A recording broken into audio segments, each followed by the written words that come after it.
one of the things that we're going to do right now is, which homepage would you guys like to work off of? So let's hit chooser. Everybody find a chooser, top or bottom, doesn't make a bit of difference. Hit the chooser. We've currently been working off of the classic homepage, okay? That's kind of the default. The reason it's called classic is this is for over 6 years, this was kind of the interface that was actually created. A lot of the training we'll end up doing will end up being off the interactive map. You may not have even seen it yet, but basically it shows kind of a list of where the different things are, and then if you like to click on something, you can go right to that spot. Like say you wanted to go to the invoice homepage. You virtually can jump right to those pages. It's more of a graphical interface type of a thing. Okay, so what we have is now basically we have the world, we have a couple users, and now what we need to do is we need to do some of these settings. I'm going to return to my document.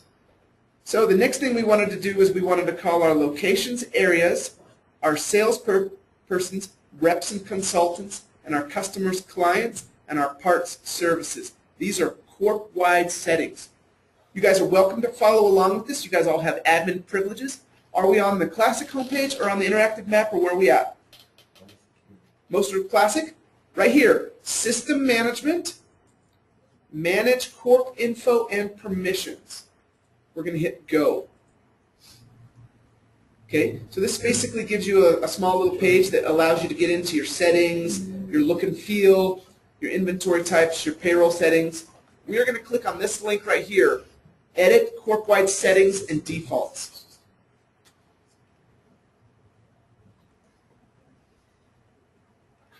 Okay, because once again, we're all admin users, okay, and so like we can all go through here and I'll show you where it's at, but if you make a change and I make a change and you make a change and we all submit it, the last person who finally does it is the one who wins because we're all chiefs, okay? So what we're going to do is we're going to slowly come down through. Shannon, do we need to find that page again? Yeah, I think we need to get some of the admin permission Yeah, side. that's what I Oh, was oh, watch this, watch this, check I this can go out. back in and do that. Watch this, let's do it from here from the main screen. So Danny didn't have that permission to get to that? Okay, watch this, watch this. So that's awesome. Basically what happened is they got denied. They didn't get enough permissions. Here's how we're going to do it. I'm an administrator now. I'm going to come in here and I'm going to say, let's go find Danny. So we find Danny Schuford. We click on him, and I know that he wants something way down in system management, okay? Look at this, Danny. This will help you out. And I'll say edit. So now, why don't you go back to your main homepage. Why don't you do that real quick, because I saw there was less permissions than what I would. Okay, correct. Okay, good call. I'll do it again, just the whole way, okay? So I said Danny didn't have enough. I said edit payees and permissions. I said go. I found Danny. Now I knew where they went. This is how I jump, Santiago. This is a jump menu. If you know where the permissions exist, you can jump right there. So then I don't have to scroll down. You save the scrolling. So system management, I clicked on it, and it took me to this part called system management. But guess what? It literally skipped all of the scrolling. That's why you're like, dude, how'd you get so little permissions? Yeah. I already knew where it was at. Okay. And so then I basically just assigned him those 2 admin permissions. And then I said, edit. Functionality that you can take advantage of that. I use it for a little, like my CRA. Like, Sure. And I didn't think it would be, yeah. Awesome. Roxanne. I need it as well. I didn't know you wanted us to be able to change or. Okay, no problem. And what we're doing there is the reason is because basically this will allow you as an admin user so you can edit your permissions. So watch this. I'm going to do Roxanne's. Joe, see if you can talk me through this, okay? Roxanne? Go to the system management, Okay. and the top 2 red. Okay, perfect. So she had one of them, she didn't have the second one, okay? So if she was trying to assign permissions, she only would have seen the yellow and greens instead of any of the blues and purples and reds and stuff, okay? This one, it adds to that feature. So if I go here and I say edit, okay, now Roxanne, go back to your home page. She'll go back here to the classic home page and hit refresh or whatever, and she'll now have a new one that says manage corp info and settings. Okay, perfect. Anybody else need that? Okay, awesome. So Deb, you talk me through it. Okay, I'm at the classic homepage, and I'm under management, and I'm going to get to this page. Can you go down to me? Are you Deb Turner? Walker. Walker, okay, no problem. And then I hit the System management. Okay, correct. So if you forget this, there's tons of links. Like say you get partway down, you're like, oh, I wanted to jump there. There's lots of places you can jump, okay? Once you learn how to navigate it, you can navigate it pretty quick. First two. We'll give you that, and say edit. Perfect. Anybody else have any questions? Okay, so what we're going to do now, that was a perfect little sidestep, okay? That was great. What we're going to do now is we're going to actually all go into the settings so that we can look at how we can actually virtually set up this world, okay? Everybody go here, go to Manage Corp Info and Permissions, so under System Management, and hit Go. Once we're on this page, we're going to look for this link on the top right. It says Edit Corp-Wide Settings.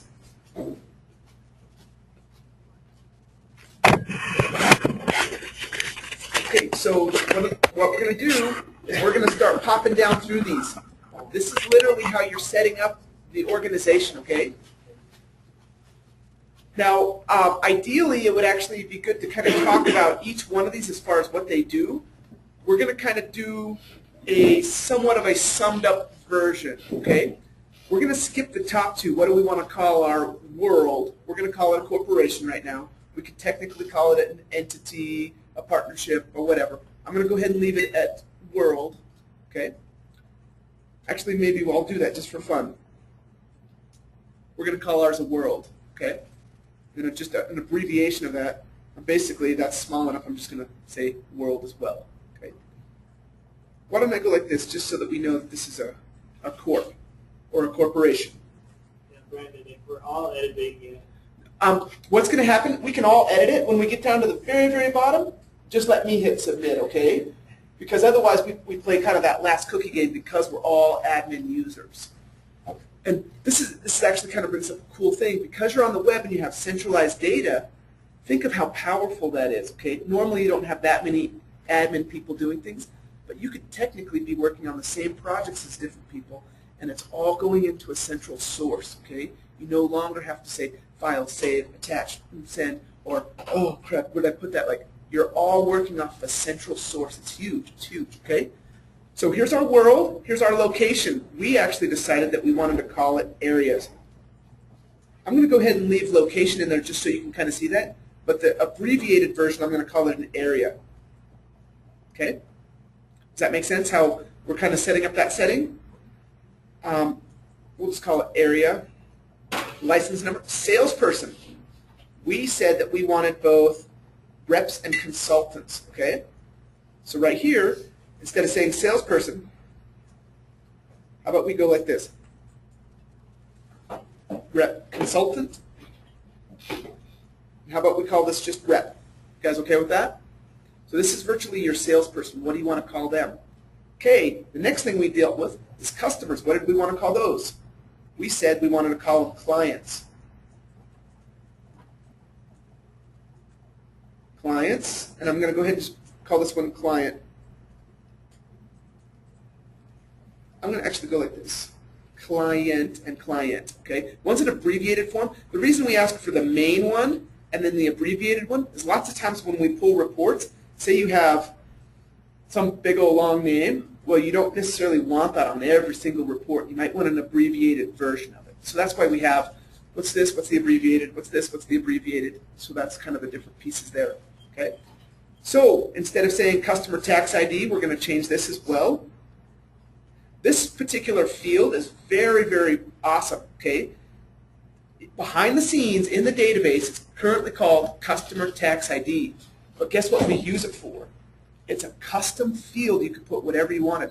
Steve was doing a debt consolidation company that was doing some stuff. Guess what we changed this to? Total debt amount, okay? So Danny, say he wanted somebody and he was dealing with businesses and he wanted what's the primary contact? We have another spot we could have put that, but he's like, I want to be able to search this like on a dime. Instead of saying customer tax ID, he said primary contact, okay? It's basically a field that becomes searchable, but you get to name it. This particular one has a little bit of a special piece. One of the other cool things, if you do use it, it does show up on invoices. It is searchable. So for instance, Roxanne, if she's dealing with medical marijuana people, guess what they put right here? MMR number. It's their red card number that they get, that the state issues so that they can do this kind of stuff. Then They can come in and they'll swipe it, and it searches that person automatically. Like, there's lots of different ways you can do it. Debt consolidation, primary contact, actual tax number, depending on your idea, okay? You also have 4 dates. I'm going to just show them to you. You have start, end, a membership, and kind of a membership start and end date. If you don't need these, you don't have to. Because we're doing clients, I'm going to go ahead and just change them. Say we wanted a client start date, and maybe we wanted to know when the client ended as well. Okay, the membership dates, you may yes or no, but basically it's another date you can name. Say that there was a special thing. When did they get to their VPI status, or when did they get to their gold status, or whatever. You might actually kind of call it gold status date or something like that, okay?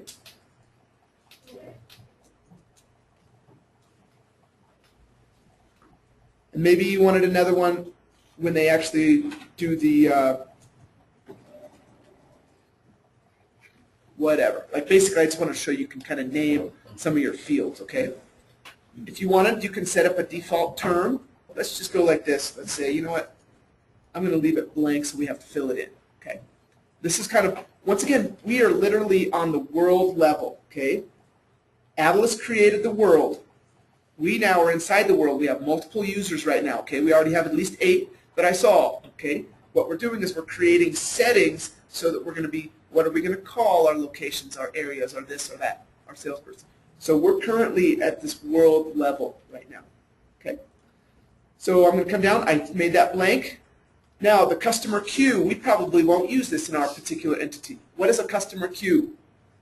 When you put them in a queue, if they walk into your door, or Okay. if they place an order online, Okay, cool, you actually want to know how long they've been waiting, cool, if they're there, who's going to take over, what they're there for. awesome, So I awesome. need different options. Tons and tons. You can name it. You can do whatever you wanted to do, okay? I'm going to actually leave it as hidden and just general settings right now. Okay, so our main invoices, ones that we're going to tie our clients to, what do we want to call them? Do we want to call it a client invoice? Do we want to call it a bill? Do we want to call it a, what do we want to call it? This is the main invoice level that we tie our clients to. And if we're setting up a consulting firm, what do we want to call that? Danny, what do you think? Client invoice. Okay, perfect. And like, we don't have to make this super technical. I just wanted to let you know that you can name it whatever you wanted to. Client invoice. So I'm just going to call this client.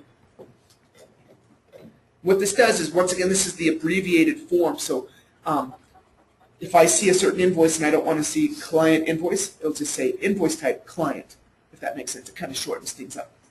We're going to leave the transitional invoices alone.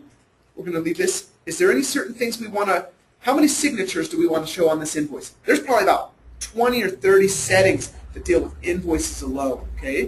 Do we want signature lines, yes or no? Do we want a thank you line? Why don't we do this? Thank you for choosing Denver Training, just for fun, okay?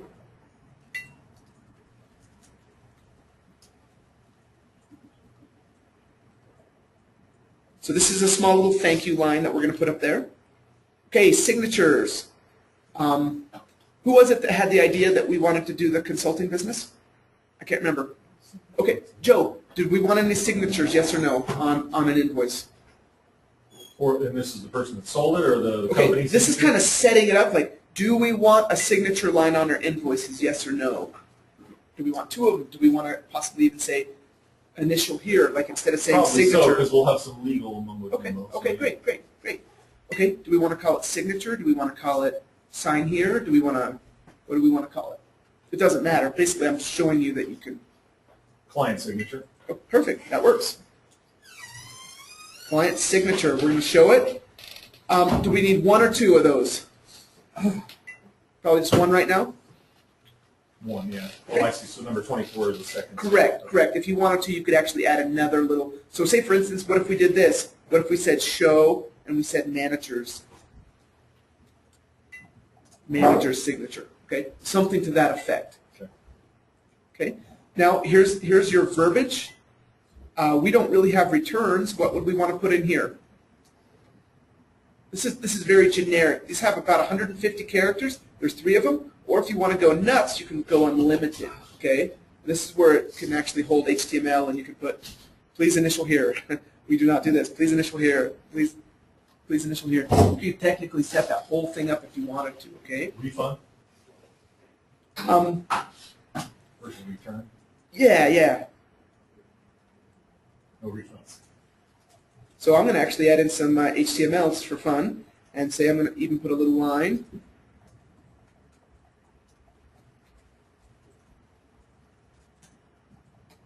I just wanted to show you that you could do it, okay? It's not a huge deal. So no refunds. It's going to have 2 break tags and then a little line where they could actually sign their initials. Okay, this is just kind of for fun. Okay, we're going to come on down. Now, when we do the invoice, I'm assuming that we probably do not want to use the little 3-inch format, okay? I would suggest that we probably do, if we're a consulting version, I would say we want printable with navigation so we can save as PDF, so we can potentially show summary invoices and all this kind of stuff. So I'm going to leave it as this. This is where you technically get to flip it. Do you want printer friendly, or do you want more of the retail type thing where you're doing the 3-inch format? Okay. We're going to say printable with nav. Okay. Yes, go ahead. Can you put, so say, can you switch? Oh yeah. These are settings. And I was gonna kind of, because you brought it up, but I also, you see these 2 fancy machines you have to put in the chair? They're 8x10 printer friendly, right? Okay, correct. Mhm. Are you gonna get? So watch this. Do I want to print off of this guy? Do I want to print off of this guy? Or am I going to end up emailing it? Okay, like where do you want it to go? And depend, like if I have a consulting version, I am not going to go spend $250 for a receipt printer. Okay, I probably have a bunch of these guys at home, so I'm going to be 8.5 by 11. Good, I'm good with that. Alrighty, so you kind of make your decisions, and then we kind of help play along with that. Alrighty.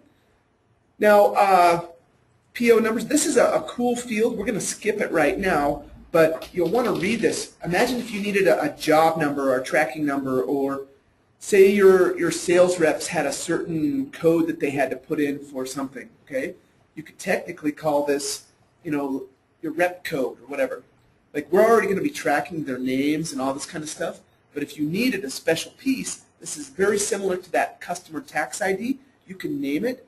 This actually applies to invoices. So if you name it and you put it on there, it automatically allows you to, say you had a really distinct code, okay? Say you had areas and then subregions and then different things like this. You could technically even create your own internal code where it was like, hey, this sale was 01-15, okay? And then all of a sudden, if you search that, all of a sudden you knew that it was like subcategorized or whatever, but it's a searchable field that shows up right on the invoice. We call it customer PO number because say somebody calls in and they wanted to order something, it's a pretty common verbiage, but literally you can change it to whatever. It's a special call-out field that happens on the invoice. Inline if you want it, okay?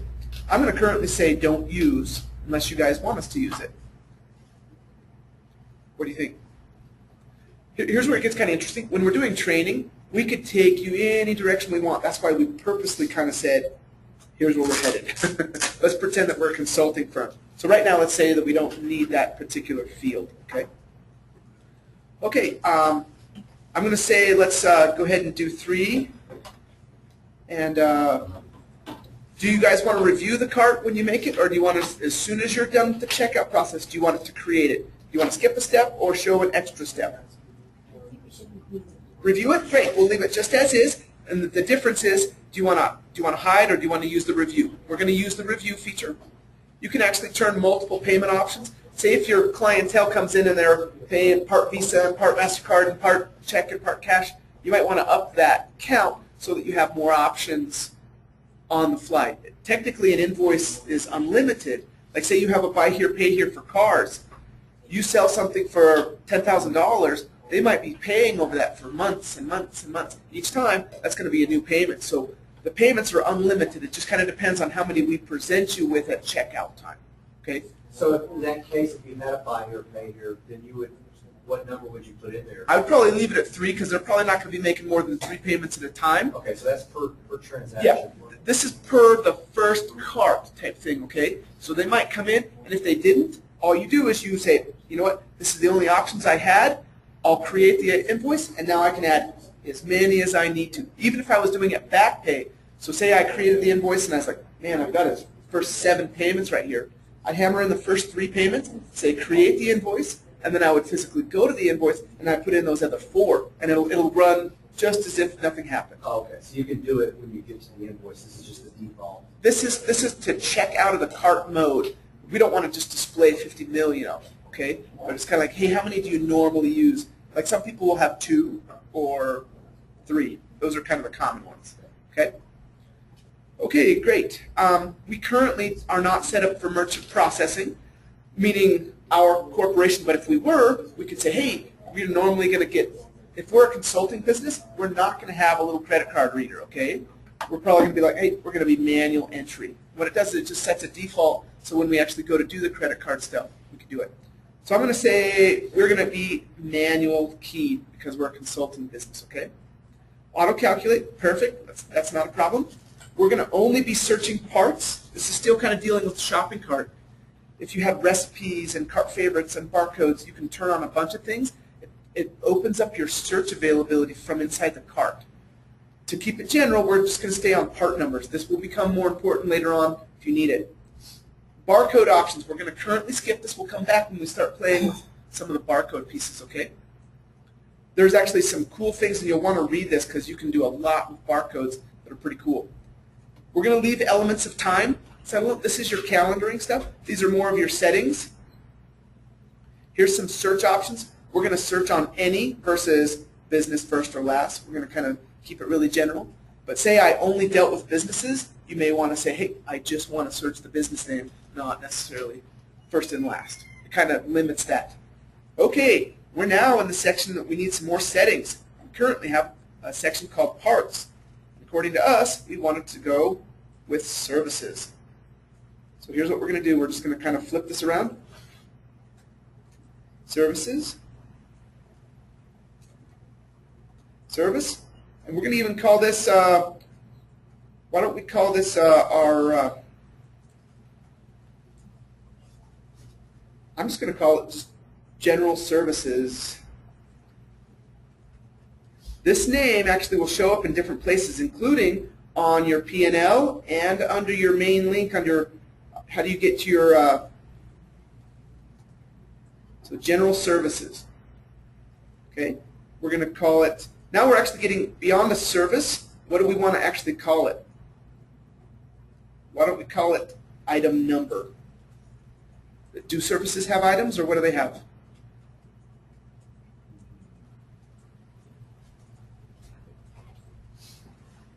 So this is going to be like a subcategory of general services? Okay, so correct. So general services are what we do. We sell services for our particular entity.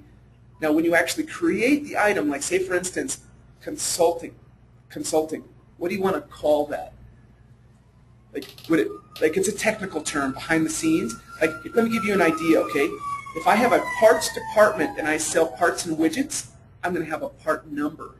If I have accessories, I'm probably going to have a SKU number or an item number. Okay, it's down to that level, kind of at the item level type thing. So this could be like company setup. Okay, so not yet. We don't want to put individual pieces here. We're still kind of playing at this upper level of these settings. We can actually just leave it part number, and then we can call it, hey, what's the part number for that? Oh, that's hourly consultation. What's the part number for that? Oh, that's, you know, weekly balancing or whatever you're doing for your services, okay? We'll get into that in a minute when we actually set up some of our items, okay? So with like service description or service, something that, I'm just trying to grasp what that. Let's leave it at part number right now, Okay. and I'll actually switch this back as well. Okay, part number and part number. We'll just kind of leave both the abbreviated. Why don't we go like this? Why don't we go, we'll call it our part number and our part, okay? And our part is going to be the consultation, is going to be that. That comes later. Anytime you deal with one-to-many relationship, what's the bigger category? And then what's the subcategories underneath that? That turns into many. All of a sudden, we're going to play at a different level, okay? We're going to be doing tons and tons of different locations, so I'm going to kind of switch this to global. The difference is do we want to lock it in specific, Or do we want to kind of like, hey, I'm going to have multiple areas and regions, and they're all going to kind of just be pulling out of a general pool? Okay, depends on the level of complexity. So most of our services, I would assume they are probably untaxed. Is that correct? Do we want to categorize them under labor? Does that sound like kind of a good thing? This is generally, because each individual item you can do individually. So say you sell services, and then also as you're at the service, you have some receipt printer, tape, and some of these different things. Those would definitely be taxable, but all your labors would not be. Okay? These are just defaults. So the next part of the settings kind of deals in like, hey, are we going to show, hide different things? I'm going to kind of just scroll on down. We're going to probably be using only 2 points of accuracy versus clear out to 5, because services are basically dollar figures. We're not splitting atoms or grams and all that kind of stuff. Normal markups, I'm going to go ahead and leave that. Units of measure, we're going to say, yep, let's go ahead and show that. And we have a whole bunch of items we can show or hide. Bin numbers, which is kind of like where your sublocations of your items are. Invoice numbers, deposits, expenses, etc. I'm going to skip a bunch of these settings just to kind of to get us going, and we'll pop in through here. So here's an important one. I'm on 60. Don't quote me on these numbers. These numbers do change, okay? But 60 says a thing called special line items. So by default, right this second, I could technically sell any of these pieces. These are basically services, if you will, or unlimited items that we put in by default. You could say yes, yes, no, no. So if I'm doing a consulting business, I'm going to probably say nothing on collected, nothing on that. I might give a discount. I might do a fee. Freight, I'm not sure. You know what, I'm going to leave that. I'm going to leave labor, no lien. I'm going to leave other, rental, as possibility. Shipping, possibility. Sublet, probably not. Like, can you see how I'm kind of just doing high show? Trade-ins, probably not in a consulting environment. And warranty, probably not, okay? But I left some verbiage and different things. You can change tax settings. You can do a whole bunch of different little pieces of the puzzle. And it just kind of allows you to get some of your pieces set up as you want, okay? Say I'm going to turn some tax settings on. You guys, there's tons of settings. For payroll, what do they need to do? When they actually show up, do you want them to show up in your revenue, your cost of goods, your even one called a black hole? You know, like you can actually tell different things to go to wherever. What the black hole does is, say for instance, you wanted it to be on your invoice. Say you're just talking verbiage or something like that, but you don't want it to actually show up on your income statement because it's technically on an invoice. Automatically, it wants to route itself to your P&L, but maybe you're like, I don't want any of my verbiage or any of my this to actually show up on my P&L. You would say, oh, black hole. It's still tracking the whole thing, full usage, full everything. It's searchable, everything. It's just on the financials, where did you want it to actually go? Okay. I'm going to just scroll down, and there's a ton of other ones, but we have enough to say save settings. Now, I know that a bunch of you guys are in this, kind of doing it together. Please let me just submit it, okay? If not, we'll have to go back and change it because too many code first then, or? No. I'll just do it. You just do it. I'll just do it. Just me. Okay. Save settings. Click. Okay. Check the inventory tracking section. Location specific. Oh, you must have more than one location if you wanted to do that. We haven't set that up yet. No problem. It just basically is prompting me what needs to happen. So this guy, it's saying I need to be on location specific because we currently only have one virtual area in there. Scroll down. Say save settings. So what the cool piece is now that I go back to my home page, look at this. My general services home page. If I wanted to go to my client home page, I'm starting to see some of these corp-wide settings pushing all the way around, including world. Instead of the word corp, we changed it to world. Like you're able to get a whole bunch of, here's client, here's a bunch of different little pieces. They already start cascading themselves through the system. This is how you virtually can set up your different pieces. Okay, so at this point, what we have is we have gone through these pieces right now. We have the corp. We know that we're kind of doing our consulting survey. Areas, we have not played there yet at all. Okay, we have reps and consultants, clients, and services. We basically have just kind of named these characteristics.